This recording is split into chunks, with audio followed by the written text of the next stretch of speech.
Hello and welcome to Mind the Flat. I'm Tom Crowther.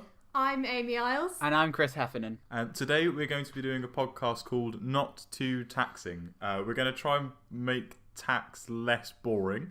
We're going to have a chat about whether certain types of tax are justified and how they should be implemented, but also kind of looking at what the effects of things are in society and how that trickles through to everyday lives rather than just the boring accounting side of things. Good luck. So I think to kind of kick us off a little bit, Amy and I are going to give a brief update on how Veganuary is going. How exciting. Go on then, Amy. Well, to be honest, we came back, you were back in Bristol quite early in January, and I came back a few days later, and we both said to each other, how's it gone? And the first week and a half, I'd say, I was really enjoying it because you find all these new recipes, different types of food, like tofu was never something I really explored before. So I've found it quite an enjoyable experience. I am getting to the point now where I'm getting slightly fed up of having to look at labels on everything to find out if there's dairy in it. I think that's the annoying part, but the vegetarian aspect of it, I've found quite nice. I've not enjoyed it so much. There we go. Chickpeas. I'm never going to want to see another chickpea again. Chickpeas, hummus, falafel. Yeah. Is there anything that doesn't have chickpeas in it? Chickpea variants to get the protein in. So our vegan advocate has really struggled going vegan. I've not struggled. It's been really easy. It's just been boring. I think the thing is for me is that I don't want to cook every single meal from scratch. Yeah. I enjoy having a bit of an experiment every now and then doing some, but sometimes you come back and you just want to sit down and plop a pizza in and just can't do that. Yeah. Really. And if you do want to do that, it is a lot more, that's where it gets more expensive, I think we've both found. Yeah. But also I think the other difference between the two of us that we found is that when I came back, you said you felt a lot more groggy, you didn't have as much energy, whereas I found I was eating a lot more fruit and veg.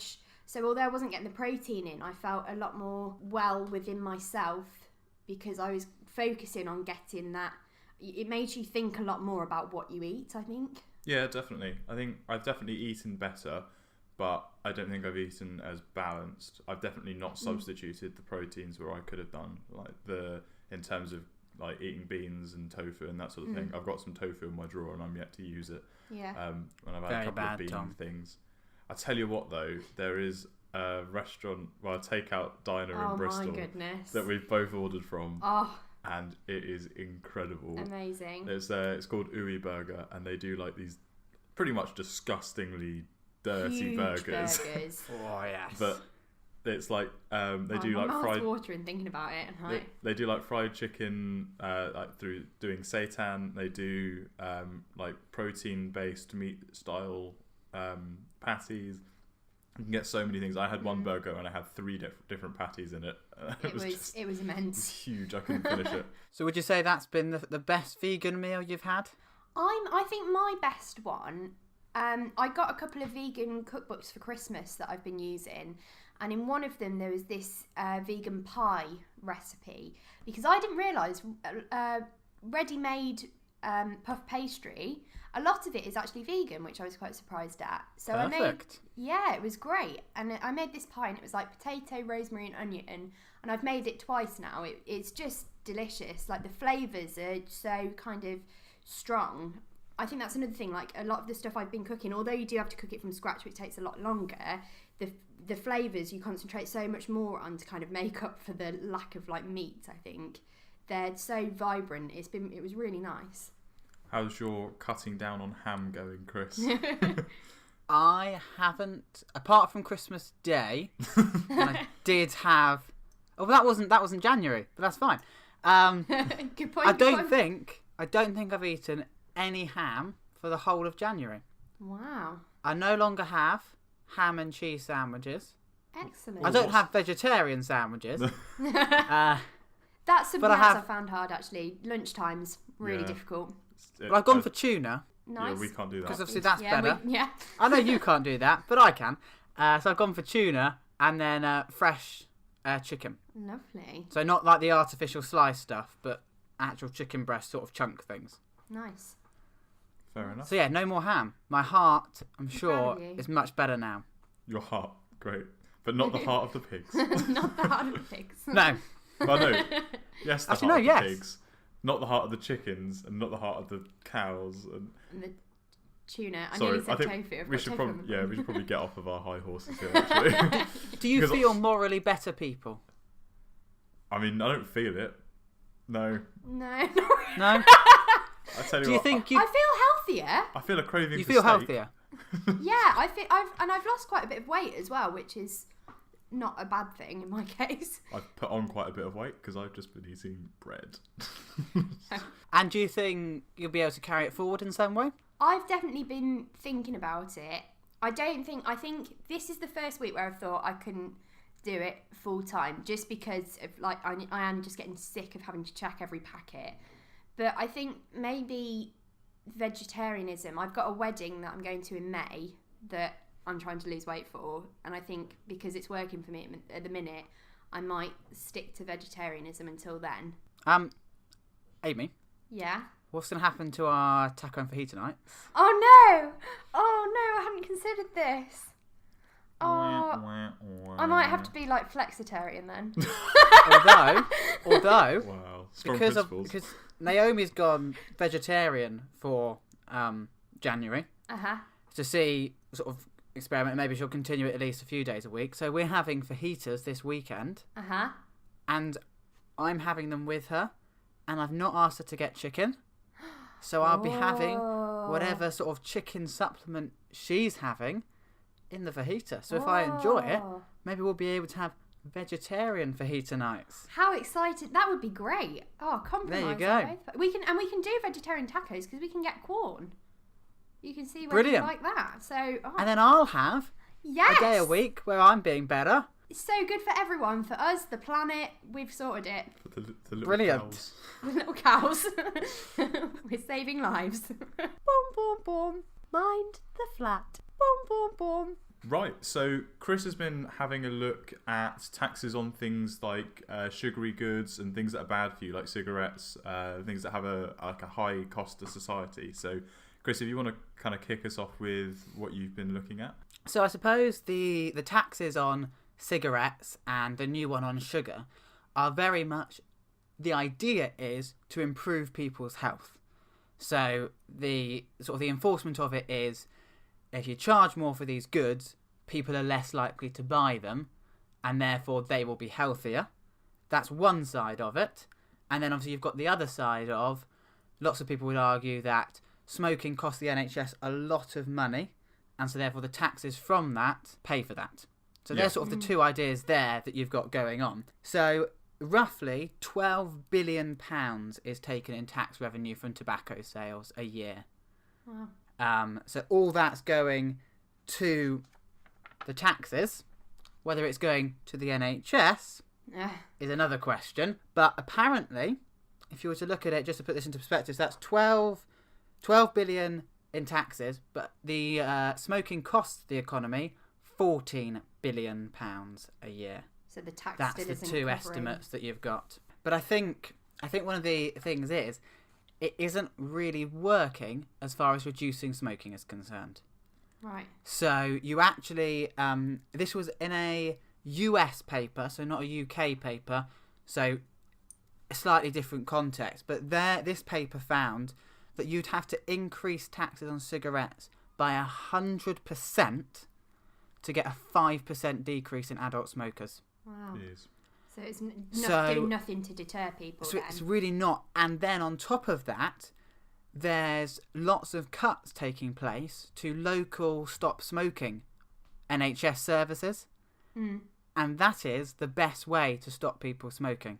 Yeah. So the most successful way of stopping people smoking is these localised help and support to stop smoking, and they're being constantly cut, and yet the taxes off cigarettes are huge, and it doesn't seem to be putting off that many people. Yeah. As And far as the statistics are concerned. I think another really big thing is, so these types of taxes are called Pigouvian taxes, and they're effectively, it's taxes that are put in place to reduce the external effects of people purchasing things. So cigarettes, actually buying a cigarette and using a cigarette, there's no negative consequence there. It's the health consequences that are a product of that usage, and for yourself and for society, that are the negative thing that the tax is trying to do.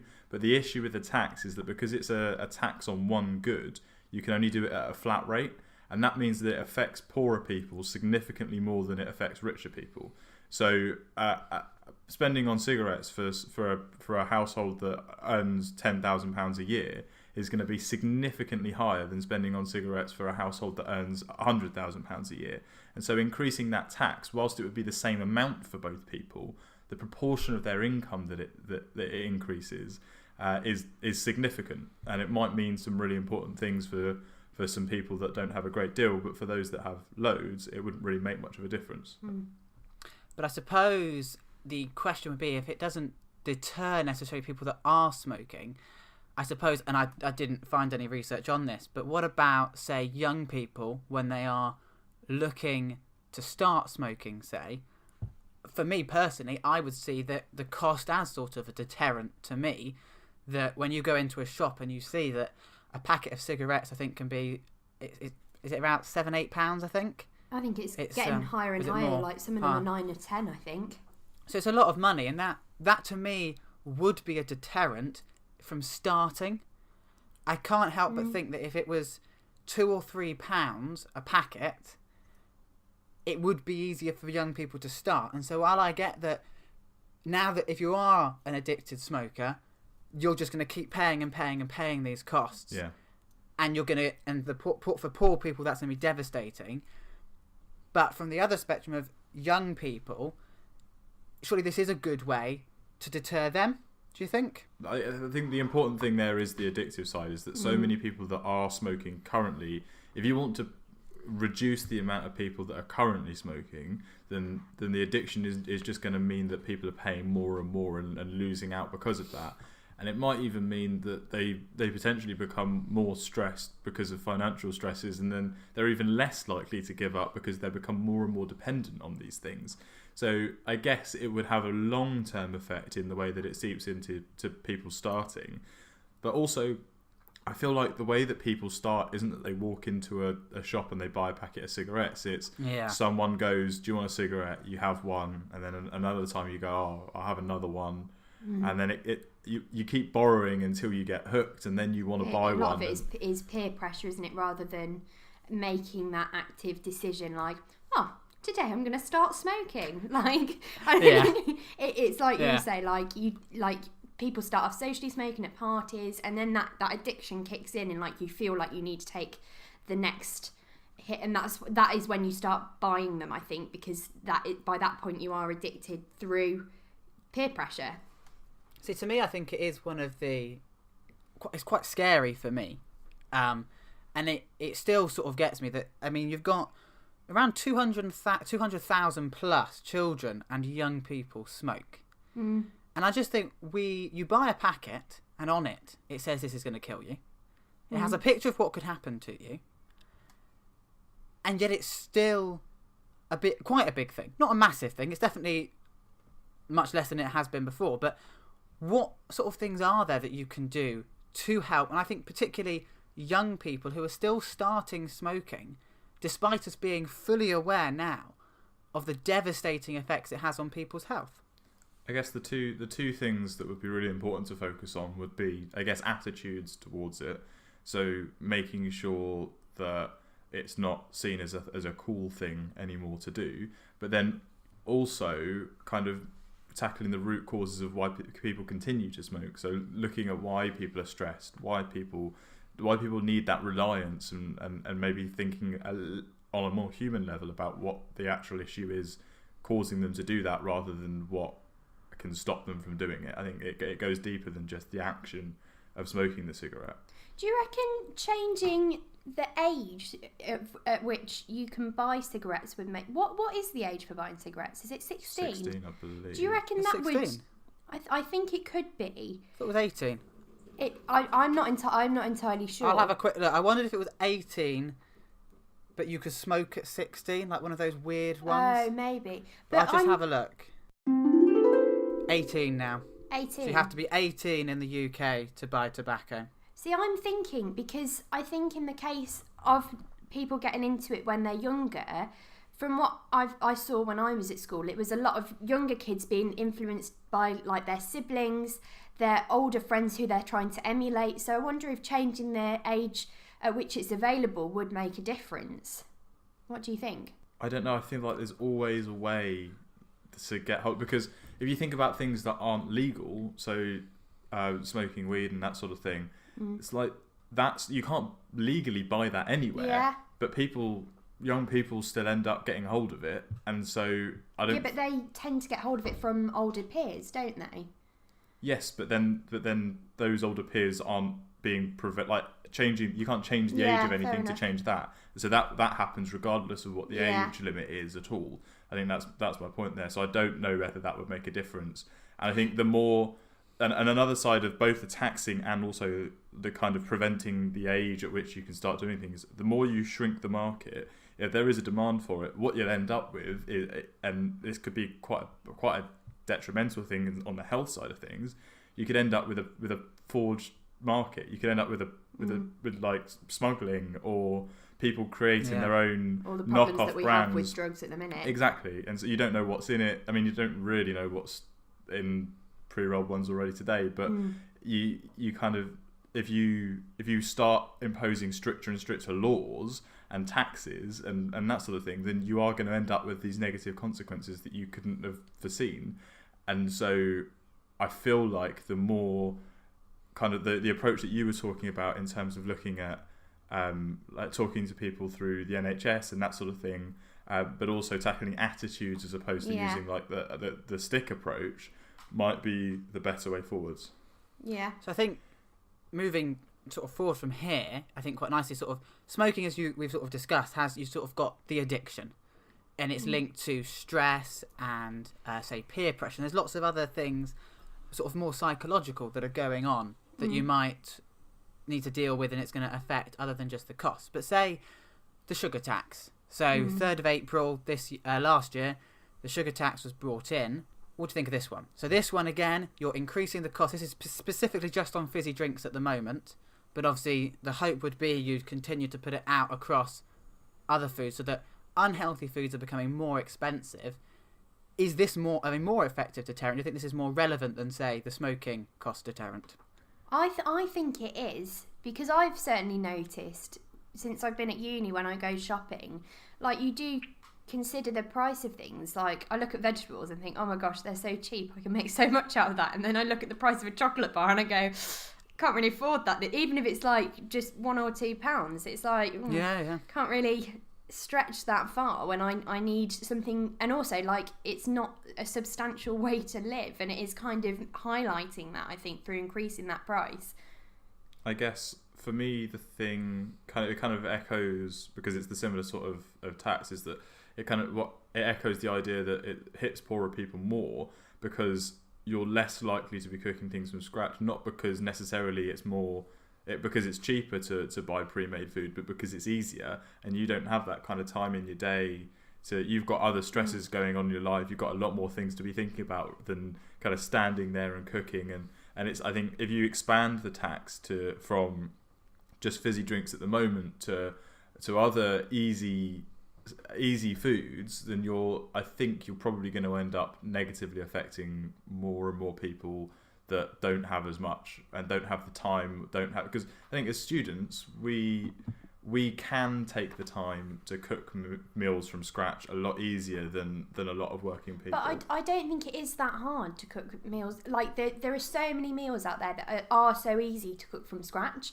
Like, it's not, I don't think it's that much of a problem. Like, there are elaborate meals out there that you can cook, but it's this case of, like, once you learn how to do something, the more you do it, the quicker you're going to get. Yeah. It's getting that over that initial obstacle, and then that sets you up for the rest of your life then. Like, you're going to be eating more healthily on a continual basis because you're continually doing these quick and easy meals. Then surely the way to get about doing that is much like the tax we were talking about before, is to change people's attitudes. Yeah. Because then you don't have that kind of that straight hard impact on people's wallets and that sort of thing. Yeah. You go straight in for we'll provide you with more resources to understand how to cook better and eat healthier without having to increase the cost. And I think if you can do that without having to increase the cost, then actually that's probably a much better way of doing things, because it doesn't have that negative consequence, that regressive side.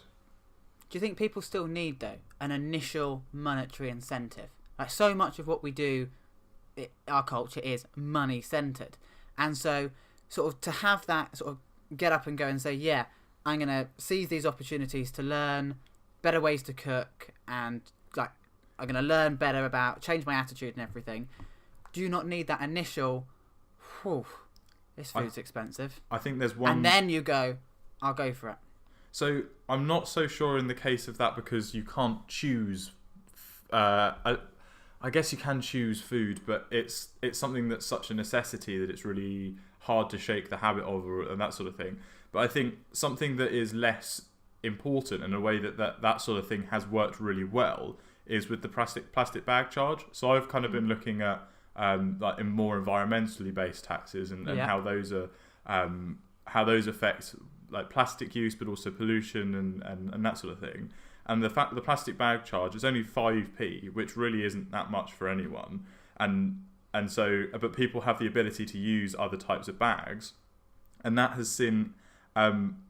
So since the scheme was introduced, the number of bags that have been used have gone down by 80% in England, which is huge. Yeah. Only 5 pence per bag per person, and it's made that much of an impact. I think that is an instance where that sort of thing has really had a positive impact. But in the same way, you're adding, again, slightly more, but say you're adding, in this case, 18p to the cost of a fizzy drink, you still get, and when they've done this in Mexico, they've had a 12% reduction in the number of people consuming beverages since the tax has been introduced. So you've got a similar thing happening, that you've introduced a cost to the bag in the same way that you're saying there are other drinks available. You could drink water, you could drink a sugared drink, and you don't if you pick this drink. Yeah, and you don't need those unhealthy options either. Like, you don't need chocolate in your life. I know it's nice as a treat, and I think that's what it should be, as a treat. Like, and I think that tax is encouraging that, like saying you don't need this every day of your life. You don't need every once in a week maybe have a ready meal, but the rest of the time focus on the nutrients and the goodness of fresh food. But then again, I suppose go on, Tom.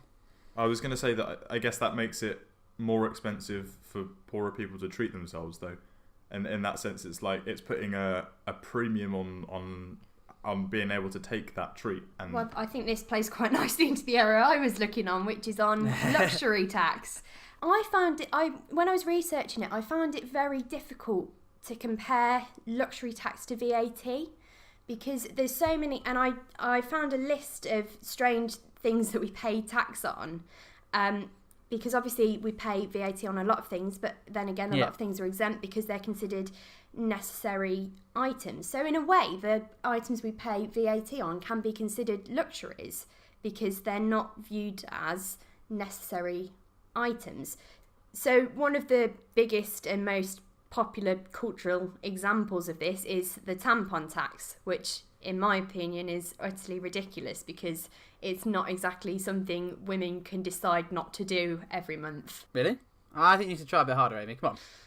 Really, if you really focused once a month, I think you might have to get through it. I think you might need to go back to biology class, Chris. It's not something you can just switch off, unfortunately. I wish it was. And also that affects any social class. Like, you don't get to choose. Like, it just happens. Another really interesting example is biscuits and cakes. So biscuits, partly or entirely covered in chocolate, can be classed as confectionery, which is taxed VAT. But cakes and biscuits that aren't covered in chocolate aren't. And there's a really interesting case, I think, in the 90s of Jaffa cakes, because McVitie's, the manufacturers, identified Jaffa cakes as cakes, so they could boost their revenue by not paying tax, but the authorities wanted them to recategorise it. So this evolved into this big court case, and and there were 12 different criteria that Jaffa cakes had to match or live up to be deemed as cakes, and they were deemed as cakes in the end. But the winner of the Great British Bake Off in 2013 made a giant Jaffa cake to test the theory of size and whether size played into it, because they looked at like whether the size made it a biscuit or a cake, because they're wrapped like biscuits. They're often found in the biscuit aisle, but they're made like cakes. So they made this giant Jaffa cake and proved it was a cake, basically. But yeah, so Jaffa cakes are tax VAT. Can you imagine being on jury service during that trial? Do you think you got great. free Jaffa cakes? Oh, sorry, it's not a criminal trial. There's no jury. It's not... Jaffa cake on trial. Just got a Jaffa cake on the witness stand. Like, you a cake or a biscuit? Having an identity crisis over there. Yeah, unfortunately, no jury are going to receive any free confectionery on that one. What a shame. I think one of the criteria they used in that case was whether it goes stale or not. So when it goes stale, does it go hard or does it go soft? Because biscuits, when they go stale, they go soft. And when cakes go stale, they go hard. And Jaffa cakes, when you leave them out, they'll go hard and not soft, and therefore they're a cake. Yeah. Perfect. Cake or biscuits, guys? Cakes or biscuits? Oh, it's a tough one. I think I'm a cake girl. I do like a cake. At the moment, I'm a biscuit person because I can't really... It's We're not allowed cakes. It's hard to buy cakes, whereas I've been finding all the biscuits. I mean, yeah, even the chocolate biscuits, a lot of the time, are actually still vegan, so we've been snacking on them a lot. Yeah, found some bourbons that were vegan. It's great. So let's get ourselves back where on track, are actually, we? because I think... We've stopped talking about tax. I think we can probably all agree that a tampon tax does seem utterly ridiculous, because what is the point? There doesn't, sort of, at least with cigarettes, the plastic bag, the sugar tax, there is an intention. The intention is to promote a healthier, better style of life. Australia have actually abolished it at the start of this year. I didn't realise that it was global. The tampon tax. Yeah, they've got rid of it. Well, I guess it might not be necessarily global, but it would be quite universal. Yeah. In it. But I mean, I would almost go so far as to say that I think tampons should be free. Yeah. I think maybe you should have to pay extra for wanting better types of but having provisions for basic like tampons, like, but if you want ones with like an applicator or something like that, then maybe you might want to pay a bit more. But to actually just have something there, like some basic pads, some basic tampon, I think that should probably be free of charge. Especially considering you get like condoms and stuff free from the NHS. Like, why not tampons? But it's like, but that thing only affects women, and why should 50% of it's quite expensive. The BBC have got like a calculator or something on it, and you put your age in and like what age you started your period, and I did it, and I think it calculated that I've spent up till now, considering like your cycles regular and everything, so on average I've paid about £300 for tampons and pads, £70 of which was tax. I think that's right. Exactly. Like, I'm deprived compared to you two. I could have had so much chocolate for that price. But yeah, but like that, obviously, depending on how much you earn, that magnifies or shrinks. But yeah, that regardless, £300 that's a lot of money. Yeah. That's a lot of money. So, but I'm gonna throw this one in. Okay, something I've learned about recently. So, tampons and pads are actually very bad for the environment. Yeah. Because obviously they're non-recyclable. They're not great for the environment. So there are alternatives. Yeah. Reusable in turn. So if you were to say, give everyone one of them. Yeah, I think that's a good idea. You're then going to reduce the regular cost of buying tampons. You're going to reduce the environmental problem. I'm not saying there's absolutely no tampons available ever, but is that something that we should be thinking about? That people should be encouraged to move towards alternatives? Yeah, I totally agree. Yeah, because I don't think putting a tax on tampons says, oh, don't buy these because it's bad for the environment. I don't think that is anywhere near its intention. So it does seem ludicrous that it is there. So we're saying that there are incentives that do work. There are other taxes that bye-bye, we should say goodbye to. Tampons. But we are saying that sometimes a bit of a monetary incentive, whether in a day-to-day or more beneficially on a sort of a global scale, can be very useful for tackling some of these big issues. Yeah, definitely. Yeah. I think so. Cool. But also Once we need to again- be looking at the wider things, especially sort of in smoking, we didn't mention, but alcohol. There's bigger issues, social issues that need to be looked at as well, Yeah. wider than just the monetary incentive. Yeah, I don't think you can just make things go away by taxing them. I think you have to do it like a two-pronged. Strategically. Yeah, you got to. If you want to put a tax in, you've also got to put in place things that can help people, especially in the ones that we were looking at with you, Chris. Is that we're making sure that people have that kind of support to change the way that they live and that sort of thing. Brilliant. Once again, we have put the world to rights. Oh, that's what my nanny would say. Thank you very much for listening. If you want to get in contact, you can find us on Facebook. We're Mind the Flat Podcast. On Twitter, we're at mindtheflat_pod. On Instagram at mindtheflat_podcast. And if you want to respond to anything we've said in this episode or suggest a topic for another week, you can head to our Reddit, that's r/mindtheflat, and have your say there, or you can drop us an email at mindtheflatpodcast@gmail.com.